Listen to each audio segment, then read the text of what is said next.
Hundreds of world leaders and climate change experts are descending on Copenhagen to try to come up with a new pact to slow global warming. And thousands of protesters across Europe today were trying to send them a message.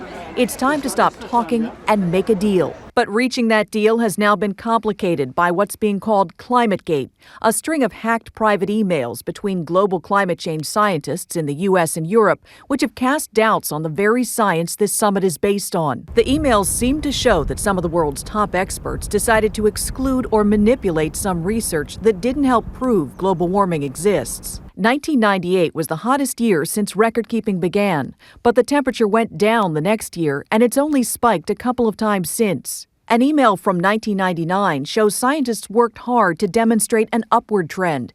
They talk of using a trick to hide the decline in global temperatures.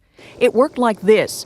When temperature readings gathered from studying tree rings showed what looked like a decline in temperatures from the 1980s to the present, the scientists added in measurements taken later by more modern instruments, which gave them the answer they wanted.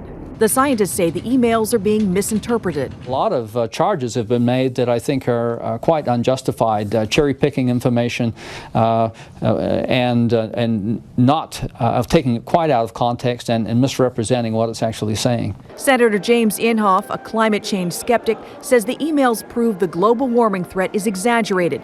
He wants a congressional investigation. We're relying upon that science for a bunch of stuff that we would be doing that would lose a lot of jobs and really affect Americans. I do believe that an investigation would show that they have clearly manipulated the data. The official U.S. position hasn't changed, that climate change is real and needs to be addressed.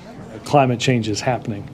I don't think that's anything that is, quite frankly, among most people in dispute anymore. Two major carbon producers, India and China, agree. They just announced they'll set goals to lower their carbon emissions. Though the U.S. Congress hasn't agreed on an American plan to lower emissions, President Obama's visit to Copenhagen at the end of the meeting instead of the beginning as originally planned is being taken as a positive sign. As President Obama said, he will come to Copenhagen if a deal is feasible. And I have always said, and we have in the United Nations said, that while nothing is guaranteed, the world is ready for a deal. But the leaked memos have given ammunition to critics of climate change. So climate change supporters fear Copenhagen may only produce the framework for an agreement that then will be passed on to next year.